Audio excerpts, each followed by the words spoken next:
ಕಳೆದ 3 ತಿಂಗಳಿಂದ ರಾಜ್ಯ ರಾಜಕೀಯ ಸಂಪೂರ್ಣವಾಗಿ ಸ್ತಬ್ಧವಾಗಿತ್ತು ಬಿಕಾಸ್ ಆಫ್ ಕೋವಿಡ್-19 ಕರೋನಾ ವೈರಸ್. ಆದರೆ ನಿನ್ನೆ ಬಿಜೆಪಿಯವರು ನಡೆಸಿದಂತಹ ರಹಸ್ಯ ಸಭೆಯಿಂದಾಗಿ ರಾಜ್ಯ ರಾಜಕಾರಣದಲ್ಲಿ ದಿಢೀರ್ ಬೆಳವಣಿಗೆಗಳು ಉಂಟಾಗ್ತಿವೆ. ಇದೆಲ್ಲದರ ಕುರಿತು ಮಾತನಾಡಲಿಕ್ಕೆ ರಾಜಕೀಯ ವಿಶ್ಲೇಷಕರಾದಂತಹ ಅಶೋಕ್ ಚಂದರ್ಗಿ ಅವರು ನಮ್ಮ ಜೊತೆ ಇದ್ದಾರೆ. ಬನ್ನಿ ಅವ್ರನ್ನ ಮಾತನಾಡಿಸೋಣ. ಅಶೋಕ್ ಚಂದರ್ಗಿ ಅವರೇ, ಸಿಎಂ ಯಡಿಯೂರಪ್ಪನವರು ಕತ್ತಿ ಬ್ರದರ್ಸ್ ಅವರನ್ನ ಎಲ್ಲೋ ಒಂದು ಕಡೆ ಕೀಳಾಗಿ ನೋಡ್ತಿದ್ದಾರಾ? ಇದು ಮೇಲು ಕೀಳು ಅಂಥ ಭಾಷೆ ಬಳಸೋದು ಪ್ರಸಕ್ತ ರಾಜಕೀಯದಲ್ಲಿ ತಪ್ಪಾಗ್ತದೆ. ಯಾಕಂದರೆ ರಾಜಕೀಯ ಹೆಂಗಿರ್ತದೆ ಅಂದರೆ, ಇವತ್ತು ನಾವು ನೀವು ಬೇಕಾದರೂ ಕೂಡೋದು, ನಾಳೆ ಬೇಡ ಆದರೆ ಬೇಡ ಆಗೋದು. ರಾಜಕೀಯದಲ್ಲಿ ಹಲವಾರು ಬಣ್ಣಗಳು, ಹಲವಾರು ವಿಶ್ಲೇಷಣೆಗಳು ನಡೀತಿರ್ತವೆ. ಪ್ರತಿ ಗಂಟೆಗೊಮ್ಮೆ ಚೇಂಜ್ ಆಗಿರ್ತಾರೆ ರಾಜಕೀಯ. ಇಂಗ್ಲೀಷ್ನಲ್ಲಿ ಒಂದು ಗಾದೆ ಮಾತು ಹೇಳ್ತಾರೆ, a week is the longest period in the politics ಅಂತ. ಒಂದು ವಾರದಲ್ಲಿ ಸಾಕಷ್ಟು ಬದಲಾವಣೆಗಳಾಗಬಹುದು. ನೀವು ನೋಡಿದಿರಿ ರಾಜ್ಯದ ರಾಜಕೀಯ ಯಾವ ರೀತಿ ಬದಲಾಯಿತು ಕಳೆದ ಒಂದು ವರ್ಷದಿಂದ. ಹಿಂದಿನ ಸಮ್ಮಿಶ್ರ ಸರ್ಕಾರ ಹೇಗೆ ಹೋಯಿತು, ಹೊಸ ಸರ್ಕಾರ ಬರಬೇಕಾದ್ರೆ ಏನಾಯಿತು, ಆಪರೇಷನ್ ಕಮಲ ಹೆಂಗಾಯಿತು, ಕಾಂಗ್ರೆಸ್ನಿಂದ ಯಾರು ಜಿಗಿದು ಬಂದರು, ಕೋರ್ಟು ಕಚೇರಿ ಏನಾಯಿತು, ಸಭಾಧ್ಯಕ್ಷರ ನಿರ್ಣಯ ಕೋರ್ಟ್ನಲ್ಲಿ ಏನಾಯಿತು, ಇವೆಲ್ಲ ನೋಡಿದಿರ್ತಾವೆ. ಇವತ್ತು ಕಳೆದ ಈ ಸಂಪುಟ ರಚನೆ ಕಾಲಕ್ಕೆ ಬೆಳಗಾವಿ ಜಿಲ್ಲೆಯಲ್ಲಿ ಸಹಜವಾಗಿ ಸಂಪುಟ ಸೇರಲಿಕ್ಕೆ ಸಾಕಷ್ಟು ಸ್ಪರ್ಧೆಗಳು ನಡೀತಾ ಇದ್ದವು. ಅದು ರಾಜಕೀಯದಲ್ಲಿ ಅಥವಾ ಎಲ್ಲ ಪಕ್ಷಗಳಲ್ಲಿ ಸಾಮಾನ್ಯ ಕೂಡ. ಆವಾಗ ಉಮೇಶ್ ಕತ್ತಿ ಅವರಿಗೆ ಅವರು ಅಸಮಾಧಾನ ಹೊರಹಾಕಿದಾಗ ಕಳೆದ ಲೋಕಸಭಾ ಚುನಾವಣೆಯಲ್ಲಿ ಅವರ ಸಹೋದರ ರಮೇಶ್ ಕತ್ತಿ ಅವರಿಗೆ ಈ MP ಟಿಕೆಟ್ ತಪ್ಪಿದಾಗ ಸಾಕಷ್ಟು ಗಲಾಟೆಗಳಾದವು. ಅದಕ್ಕೆ ಬಂಡಾಯದ ಸೂಚನೆಯನ್ನು ಉಮೇಶ್ ಕತ್ತಿ ಅವರು ಕೊಟ್ಟಿದ್ದರು. ಆವಾಗ ಸ್ವತಃ ಯಡಿಯೂರಪ್ಪನವರು ಬೆಳಗಾವಿಗೆ ಬರಬೇಕಾಯಿತು. ಬಂದು ಇಲ್ಲಿ KL ಗೆಸ್ಟ್ ಹೌಸ್ನಲ್ಲಿ ಸಭೆ ಮಾಡಬೇಕಾಯಿತು. ಅವರನ್ನು ಸಮಾಧಾನ ಪಡಿಸಲಿಕ್ಕೆ ಎಲ್ಲ ಅಸ್ತ್ರಗಳನ್ನು ಯಡಿಯೂರಪ್ಪನವರು ಬಯಸಿದರು. ಆ ಮುಂದಿನ ಸಂಪುಟ ವಿಸ್ತರಣೆ ಕಾಲಕ್ಕೆ ತಮ್ಮನ್ನು ನಾನು ಸಂಪುಟದಲ್ಲಿ ಸೇರಿಸ್ಕೋತೀನಿ ಅಂತೇಳಿ ಭರವಸೆ ಕೊಟ್ಟಿದ್ದರು. ಈಗ ಕಳೆದ 3 ತಿಂಗಳಿಂದ ತಾವು ಹೇಳಿದಾಗೆ ಕೊರೋನಾವಿಂದ ಹಾವಳಿತ್ತು. ಆ ಸಂದರ್ಭದಲ್ಲಿ ಇಡೀ ವಿಶ್ವವೇ ಒಂದು ಬಿಕ್ಕಟ್ಟಿನ ಪ್ರಸಂಗ ಎದುರಿಸೋ ಮುಂದೆ ಸಹಜವಾಗಿ ರಾಜಕೀಯ ಚಟುವಟಿಕೆಗಳು ಯಾವುದೂ ನಡೆದಿರಲಿಲ್ಲ. ಈಗ ಜೂನ್ ವೇಳೆಗೆ ಸಂಪುಟ ವಿಸ್ತರಣೆ ಬಂದ ತಕ್ಷಣ ಅದು BJPಯಲ್ಲಿ ಒಂದು ಹೊಸ ಚಟುವಟಿಕೆ ಆರಂಭ ಆಯಿತು. ಯಡಿಯೂರಪ್ಪನವರು ಇನ್ನು ಬಿಸಿ ಬಿಸಿ ಚರ್ಚೆ ಆಗ್ತಾ ಇದೆ ನಿನ್ನೆ. ಅದರಿಂದ ಮತ್ತೆ ರಾಜಕೀಯ ಚಟುವಟಿಕೆಗಳು ಗರಿಗೆದರಿದೆ ಅಂತ ಅನ್ಬಹುದು. ಈಗ ಸಿಎಂ ಯಡಿಯೂರಪ್ಪನವರು ಕಳೆದೊಂದು ವರ್ಷದಿಂದ, ಅಂದರೆ ಕಳೆದ ಲೋಕಸಭೆ ಚುನಾವಣೆಯಿಂದಲೂ ಉಮೇಶ್ ಕತ್ತಿ ಅವರಿಗೆ ಅಥವಾ ರಮೇಶ್ ಕತ್ತಿ ಅವರಾಗಿರ್ಬೋದು, ಈ ಕತ್ತಿ ಬ್ರದರ್ಸ್ಗೆ ಭರವಸೆಗಳನ್ನು ಕೊಟ್ಟು ಕೈ ಬಿಡ್ತಿದ್ದಾರೆ. ಅಂದರೆ ಅವ್ರು ಕೊಟ್ಟಂತ ಯಾವುದೇ ಒಂದು ಭರವಸೆಗಳು ಇದುವರೆಗೂ ಈಡೇರಿಲ್ಲ. ಇದ್ರ ಬಗ್ಗೆ ಏನು ಹೇಳ್ತೀರಾ? ನೋಡಿ, ಯಡಿಯೂರಪ್ಪನವರು ಮುಖ್ಯಮಂತ್ರಿ ಆದ ನಂತರ ಸಾಕಷ್ಟು ಬಿಕ್ಕಟ್ಟುಗಳನ್ನು, ಸಾಕಷ್ಟು ಸವಾಲುಗಳನ್ನು ಎದುರಿಸಿದ್ದಾರೆ. ಅದು ಕಳೆದ ವರ್ಷದ ನೆರೆ ಹಾವಳಿ ಇರ್ಬೋದು. ನೆರೆ ಹಾವಳಿ ಕಾಲಕ್ಕೆ ರಾಜ್ಯದಲ್ಲಿ 38,000 ಕೋಟಿ ರೂಪಾಯಿ ಹಾನಿಯಾದಾಗ ಕೇಂದ್ರ ಸರ್ಕಾರ ಅವರತ್ತ ದಿವ್ಯ ನಿರ್ಲಕ್ಷ್ಯ ಮಾಡಿತು. ಆಮೇಲೆ ಸ್ವತಃ ಮೋದಿಯವರು ಬೇರೆ ರಾಜ್ಯಕ್ಕೆ ನೆರೆ ಹಾವಳಿ ವೀಕ್ಷಣೆಗೆ ಹೋದರೆ ಕರ್ನಾಟಕದ ಬಂದರೂ ಅವ್ರು ಬರಲಿಲ್ಲ. ಒಂದು ರೀತಿಯಿಂದ ಕೇಂದ್ರದ BJP ನಾಯಕರ ಅಸಹಕಾರ ಯಡಿಯೂರಪ್ಪನವರಿಗೆ ಸತತವಾಗಿ ಇತ್ತು. ಯಡಿಯೂರಪ್ಪನವ್ರನ್ನ ಎಲ್ಲೋ ಒಂದು ರೀತಿ, ಎಲ್ಲೋ ಒಂದು ಹಂತದಲ್ಲಿ ಅವರು ಕೈ ಕಟ್ಟಿ ಹಾಕುವಂಥ ರಾಜಕಾರಣಗಳು ನಡೆದು ಈ ನೆರೆ ಹಾವಳಿ ಕಾಲಕ್ಕೂ ಸಹಿತ ಯಡಿಯೂರಪ್ಪನವರಿಗೆ ಕೇಂದ್ರ ಸರ್ಕಾರದಿಂದಾಗಲಿ ಅದಕ್ಕೆ ಸಹಕಾರ ಸಿಗಲಿಲ್ಲ. ಇವತ್ತು ಯಡಿಯೂರಪ್ಪನವರು ಸ್ವತಂತ್ರ ಅಲ್ಲ. BJP ಈಗ ಒಂದು ಬಲಾಢ್ಯ ಪಕ್ಷವಾಗಿ ನಿಂತುಬಿಟ್ಟಿದೆ. ಯಾಕಂದರೆ ಕಾಂಗ್ರೆಸ್ ವೀಕ್ ಆದಮೇಲೆ ಸಾಕಷ್ಟು ಸಂಖ್ಯೆಯಲ್ಲಿ ಸಂಸದರ ಆರಿಸಿ ಬಂದ ನಂತರ, ಕೇಂದ್ರದ ಅಧಿಕಾರಕ್ಕೆ ಬಂದ ನಂತರ ಯಡಿಯೂರಪ್ಪನವರು ಅವರು ಮುಖ್ಯಮಂತ್ರಿ ಆಗಿರ್ಬೋದು, ಅವರಿಗೆ ಜನಬೆಂಬಲ ಇರ್ಬೋದು, ಅಥವಾ ಅವ್ರಿಗೊಂದು ಸಮಾಜದ ಬೆಂಬಲ ಇರ್ಬೋದು, ಶಾಸಕರ ಬೆಂಬಲ ಇರ್ಬೋದು, ಅವ್ರು ಮುಖ್ಯಮಂತ್ರಿ ಆದರು ಈ ಆಪರೇಷನ್ ಕಮಲ್ ಮೂಲಕ. ಆದರೆ ಈ ಸಂಪುಟ ರಚನೆಯಲ್ಲಿ ಅವರಿಗೆ ಫ್ರೀ ಹ್ಯಾಂಡ್ ಕೊಡಲಿಲ್ಲ. ಅದನ್ನು ತಾವು ಗಮನಿಸಬೇಕು. ಅವರು ಕೇಂದ್ರದ ನಾಯಕರಲ್ಲಿ ಚರ್ಚೆ ಮಾಡೋಕ್ಕೆ ಹೋದಾಗ ಉಮೇಶ್ ಕತ್ತಿ ಅವ್ರನ್ನ ನಾವು ತೊಗೋತೀನಿ ಅಂತ ಹೇಳಿ ಅವರು ಪಟ್ಟು ಹಿಡಿದಿದ್ರು. ಆದರೆ ಕೊನೆಗೆ ಏನು ಪಟ್ಟಿ ಹೈಕಮಾಂಡಿಂದ ಬಂತು, ಆದರೆ ಉಮೇಶ್ ಕತ್ತಿ ಅವರು ಇರಲಿಲ್ಲ. ಅದಕ್ಕೆ ಯಡಿಯೂರಪ್ಪನವರು ಇವತ್ತಿಗೂ ಉಮೇಶ್ ಕತ್ತಿ ಅವರನ್ನು ತೊಗೋಬಾರ್ದು ಅಂತ ಅವ್ರ ತಲೆಯಲ್ಲಿಲ್ಲ. ಯಡಿಯೂರಪ್ಪನವ್ರಿಗೆ ಉಮೇಶ್ ಕತ್ತಿ ಅವ್ರನ್ನ ತೊಗೋಬೇಕು, ಉಮೇಶ್ ಕತ್ತಿ ಅವರು ಹಿರಿಯ ಒಬ್ಬರು ಶಾಸಕರು, 8 ಬಾರಿ ಆರಿಸಿ ಬಂದವರು ಅಂತ ಅವ್ರ ತಲೆಯಲ್ಲಿದೆ. ಆದರೆ ಅವ್ರನ್ನ ಹೈಕಮಾಂಡ್ ಕಟ್ಟಿ ಹಾಕಿದೆ. BJPಯಲ್ಲಿ ಕಾಂಗ್ರೆಸ್ ರೀತಿ ರಾಜಕಾರಣ ಅಲ್ಲ. ಕಾಂಗ್ರೆಸ್ ರಾಜಕಾರಣ ಎಲ್ಲವೂ ಬಯಲಿಗೆ ಬಂದುಬಿಡ್ತದೆ. ಆದರೆ BJP ಅವರು ಒಳ ರಾಜಕಾರಣ, ಒಳ ಸುಳಿಗಳು ಭಾಳ ಇರ್ತಾವೆ.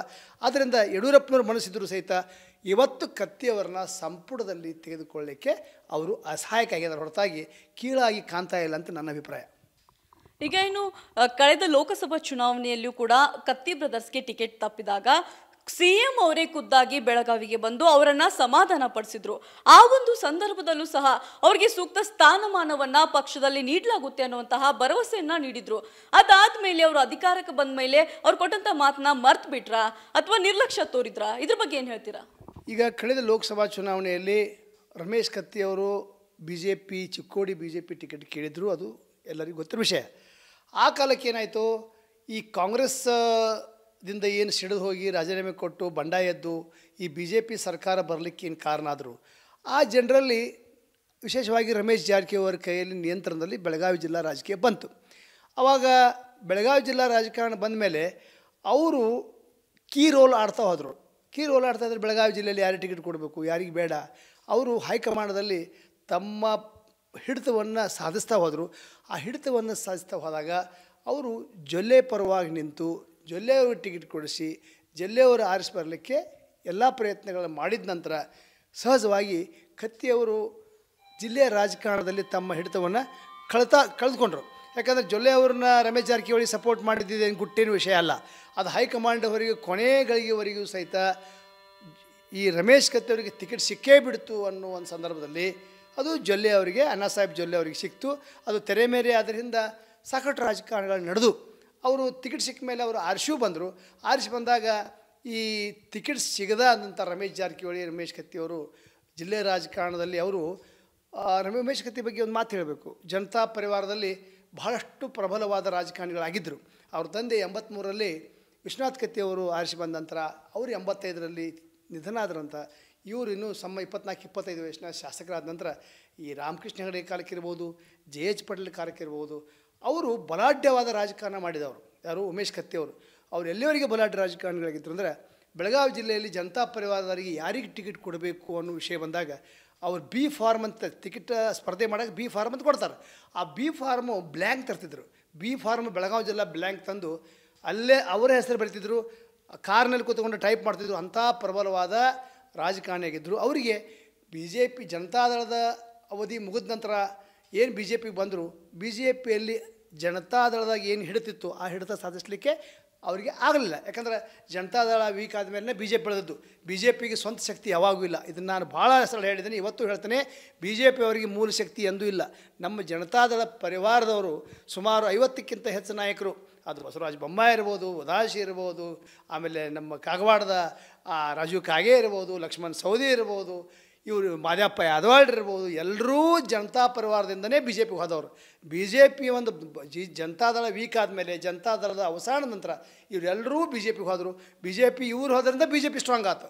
ಇವರು ಅಲ್ಲಿ ಹೋದ್ಮೇಲೆ ಬಿ ಜೆ ಪಿದು ಪಕ್ಷದ ನೀತಿ ಸಿದ್ಧಾಂತ ಬೇರೆ, ಜನತಾದಳ ಕಾಂಗ್ರೆಸ್ ನೀತಿ ಸಿದ್ಧಾಂತ ಬೇರೆ. ಅಲ್ಲಿ ಒಳಗೆ ಹೋದ್ಮೇಲೆ ಅವ್ರು ಸಮುದ್ರದಾಗ ಒಂದಾಗಿಬಿಡ್ತಾರೆ, ಸಮುದ್ರದಾಗ ಲೀನ್ ಆಗಿಬಿಡ್ತಾರೆ.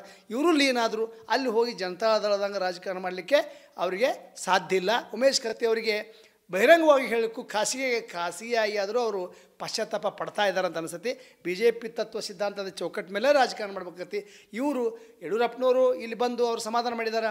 ಮುಂದೆ ನಿಮಗೆ ಸಂಪುಟದಲ್ಲಿ ಸೇರಿಸ್ಕೋತೀವಿ, ಈಗ ಯಾವುದೂ ನೀವು ಅಸಮಾಧಾನ ಆಗಬೇಡ್ರಿ, ಭಿನ್ನಮತಿ ಚಟುವಟಿಕೆ ಮಾಡಬೇಡ್ರಿ ಅಂತ ಬೆಂಗಳೂರಿಂದ ಇಲ್ಲಿ ಬಂದು ಹೇಳಿದರು. ಆದರೆ ಯಡಿಯೂರಪ್ಪನವರು ಇನ್ನೂವರೆಗೂ ಫ್ರೀ ಹ್ಯಾಂಡ್ ಅವ್ರು ಸಿಕ್ಕಿಲ್ಲ. ಉಮೇಶ್ ಕತ್ತಿಯವ್ರಿಗೆ ಏನು ಭರವಸೆ ಕೊಟ್ಟಿದ್ರು ಆ ಭರವಸೆಯನ್ನು ಈಡೇರಿಸುವ ಸ್ಥಿತಿ ಒಳಗೆ ಯಡಿಯೂರಪ್ಪನವ್ರು ಇಲ್ಲ. ಈಗ ಇನ್ನು ಜೂನ್ 25ಕ್ಕೆ ಪ್ರಭಾಕರ್ ಕೋರೆ ಅವರ ರಾಜ್ಯಸಭಾ ಅವಧಿ ಮುಗಿಯುತ್ತೆ.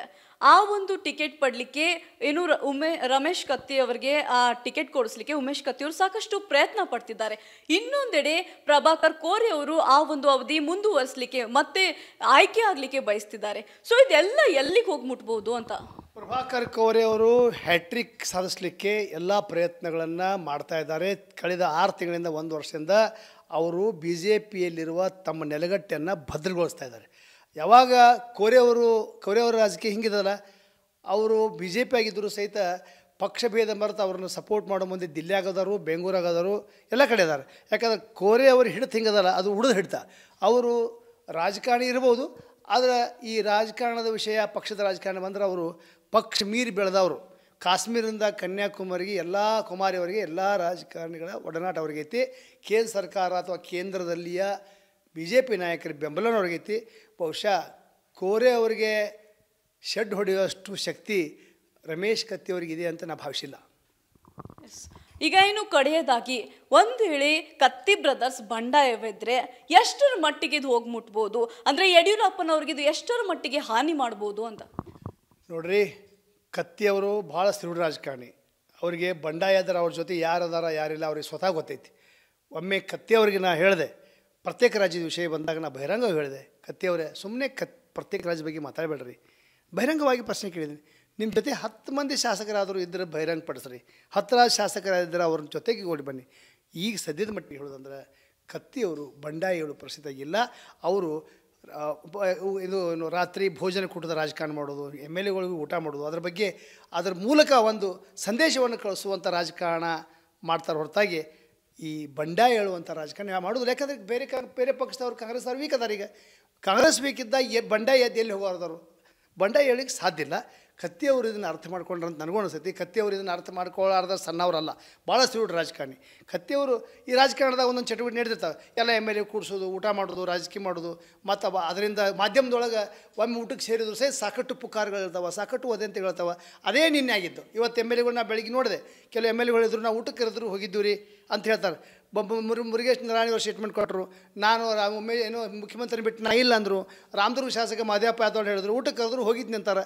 ಇಂಥವೆಲ್ಲ ನಡೀತಿರ್ತಾವೆ. ಆದರೆ ಬಂಡಿ ಎದ್ರು ಸಹಿತ ಉಮೇಶ್ ಕತ್ತಿ ಅವ್ರ ಜೊತೆ ಬಂಡಿ ಹೇಳುವಂಥ ಶಾಸಕರು ಯಾರೂ ಇಲ್ಲ ಅಂತೇಳಿ ನನ್ನ ಮಾಹಿತಿ. ಎಸ್, ಇವೆಷ್ಟು ಅಶೋಕ್ ಚಂದ್ರಗೆ ಅವರ ಮಾತುಗಳು. ಕ್ಯಾಮ್ರಾ ಪರ್ಸನ್ ಜಾಕ್ಸನ್ ಜೊತೆ ಭಾಗ್ಯಶ್ರೀ ಸುನ್ಗಾರ್, ಬಿಗ್ ನ್ಯೂಸ್ ಕನ್ನಡ, ಬೆಳಗಾವಿ.